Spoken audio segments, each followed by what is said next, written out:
Hello viewers, welcome to my channel. ఈరోజు మనం చేయబోయే వంటకం తెల్లగడ్డల అన్నం. దానికి 3 ఎర్రగడ్డలు తరిగినవి, తుంచిన ఎండుమిరపకాయలు, తెల్లగడ్డల పాయలు, కరివేపాకు, జీలకర్ర, మిరియాలు, ఒక పెద్ద గ్లాస్ బియ్యం కడిగి నానేసి పెట్టుకున్నాను అనమాట నేను కాసేపు ముందు. ఇప్పుడు తెల్లగడ్డలు దంచుకోవాలన్నమాట. 3 స్పూన్లు ఆయిల్ వేసుకున్న తర్వాత 1 స్పూన్ నెయ్యి వేసుకుందాం. నూనె కాగిన తర్వాత ఆవాలు, జీలకర్ర, మిరియాలు, కరివేపాకు, ఎండుమిరపకాయలు వేసుకొని తిరగమార్చేయాలి ముందుగా. తర్వాత ఎర్రగడ్డలు, తెల్లగడ్డలు వేసుకొని వాడుకోవాలి బాగా.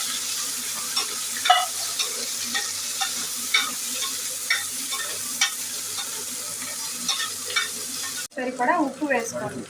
సన్న మంటలో పెట్టి బాగా వాడ్చుకోండి. జీడిపప్పు మీ ఇష్టం అండి, వేసుకోవచ్చు, ఆప్షనల్ జీడిపప్పు. ఇప్పుడు మనము కడిగి నానేసిన బియ్యం దీంట్లో వేసుకోవాలి.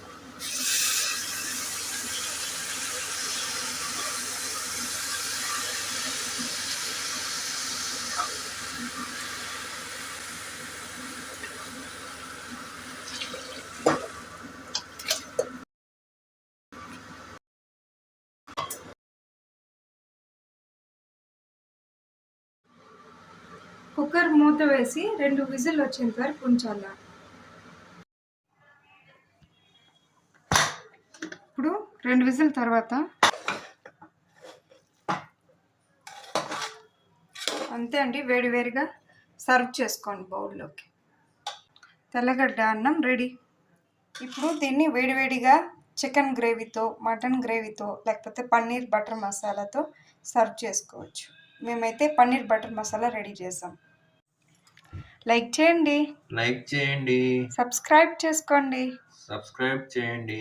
Thanks for watching.